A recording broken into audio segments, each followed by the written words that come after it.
One of the most enigmatic and mysterious sites in Egypt is Abu Gorab. It is the location of the Sun Temple with its crystal basins and gigantic star-shaped alabaster altar. This is another of Egypt's technological mysteries. Here's a prediction for you. This is just the top of something very big underneath. So hopefully they'll do some scanning and find out what's underneath this lot. Let me take you with me as I explore this site, which is not open to the public. You have to be on a special tour to visit this place. So, where is it? Abu Gorab is located near Cairo, close to the pyramids of Abu Sir.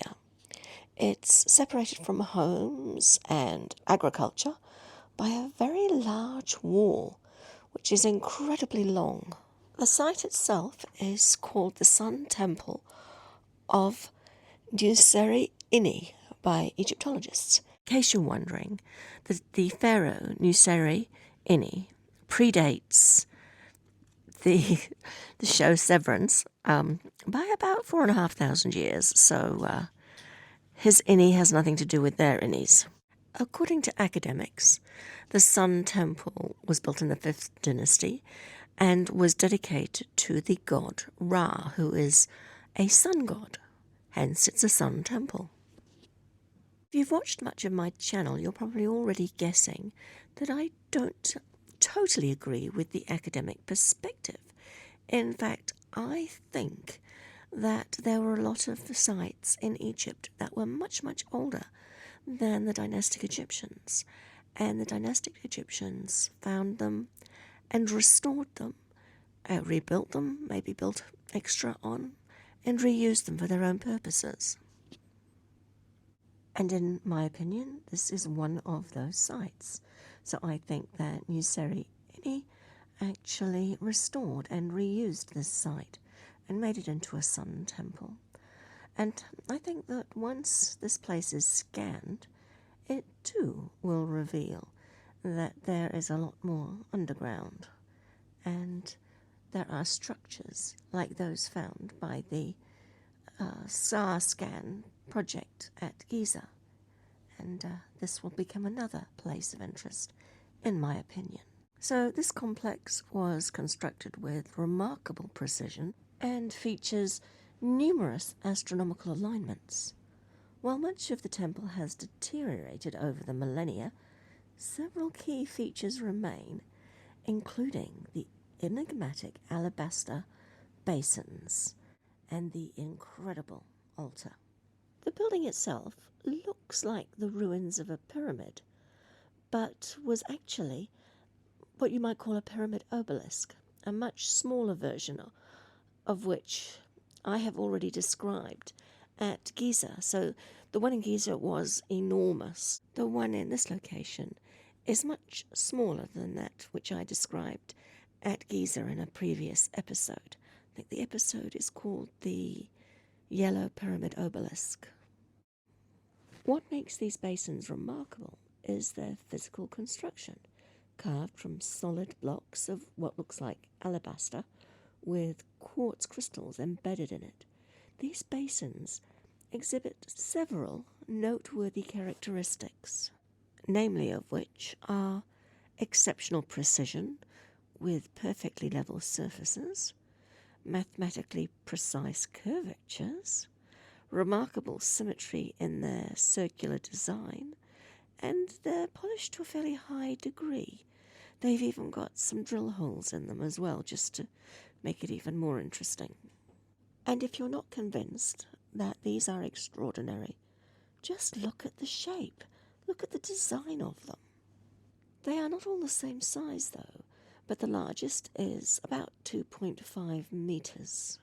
And of course, mainstream archaeology believe that these things were created with some pretty basic primitive tool sets.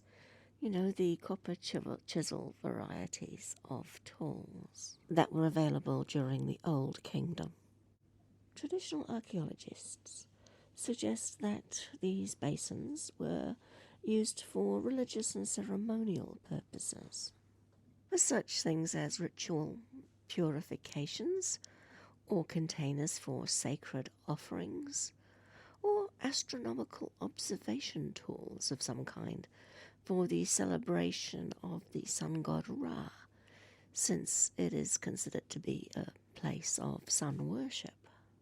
Some alternative researchers propose that they were components of an ancient acoustic technology or an energy technology, noting how certain basins resonate at specific frequencies when struck. I, however, believe they are much more structural, even though the acoustic properties of these items are valid. I believe that these were actually part of a much more complicated system of earthquake and resonance proofing for the buildings themselves. Maybe even more compelling is the mystery regarding their manufacturing process, because modern analysis reveals that these really were crafted with remarkable precision. I'm hoping that archaeologists continue to study this site and its artifacts using more advanced technology and techniques. For example, with the basins, I think what they need to do is 3D scanning to better understand the item's mathematical properties and do acoustic analysis to map their resonance frequencies. And how about a microscopic examination of the tool marks on these items?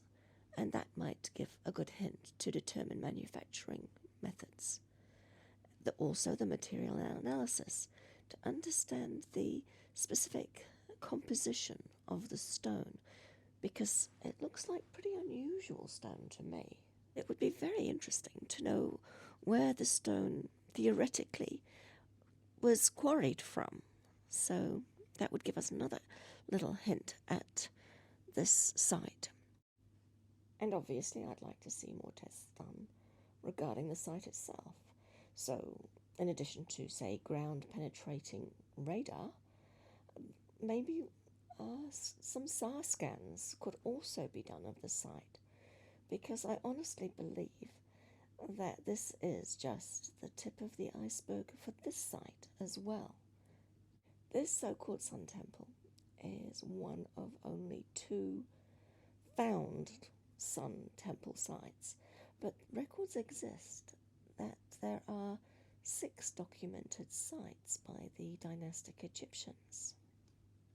The mystery of the location of these other sites is a very interesting topic indeed, and I believe that I know the location of at least one of these mysterious lost buildings. It is very near to the Giza Plateau, and it's in an episode that I made quite some time ago on the Yellow Pyramid obelisk. The layout of this structure, called the Sun Temple Complex, follows a distinctive design which is reminiscent of the structures of Giza from the Old Kingdom, and they too mirror recognized cosmic principles which were important to Egyptian cosmology. Egyptologists recognize the following components of this complex as: so it has a valley temple, which is now largely destroyed.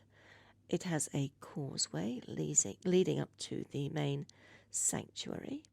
It has a massive open-air courtyard, and that's where the crystal basins and the large crystal altar are located. There are the solar alignments, specifically of the altar, and there's the building, the actual structure itself, which is a pyramid-like centerpiece, and it has a truncated obelisk, like a benben stone, sticking out from the middle of it. And according to the Egyptologists, this is quite important too, because the temple, in addition to so-called religious rites, etc., also functioned as an astronomical observation point. Its alignment and its design allowed the priests to track seasonal changes and solar positions and other celestial events critical for agricultural planning and various religious festivals. And that's how the obelisk, when it was pointing at various positions, depending on where the sun was. If you're lucky enough to visit Abu Gorab, you can still see parts of the temple's foundation. You can see the alabaster altar I spoke of, and you can see these remarkable crystal basins which the Egyptologists have in places lined up, and they've turned them all up so the basin is at the top, which was slightly frustrating for me because I really wanted to see the underneath of one of these. There's also a large amount of rubble from later generations who decided this was a great place to do quarrying, and there's enough there's enough there for us to know that this was once a truly magnificent site. Now let's talk about the attributes of the amazing star-shaped alabaster altar.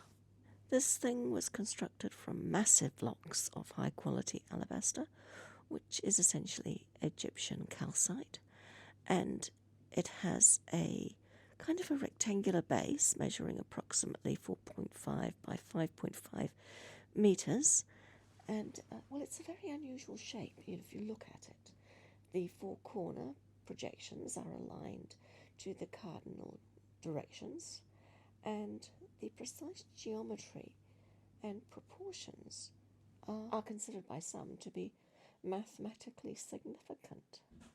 So this meticulously polished item has a surface that is extraordinarily flat, and it would most certainly have gleamed brilliantly in the sunlight. The shadows cast by the obelisk would have given the priests the ability to measure the time, the seasons, etc. The site has been very heavily quarried, but in my opinion, the reason that the basins are still there is because that was of no use to anyone when it came to building new buildings. And the reason that the altar is still there is because it had religious or taboo significance to the people doing the quarrying, and they really didn't want to touch it. So that's my opinion. So is this site worth visiting? Oh yes, yes it is. It really is. The altar will blow your mind. The basins will mystify you. And this whole site has a certain feel about it, which you really have to be there to see it for yourself. So yes, it is worth a visit.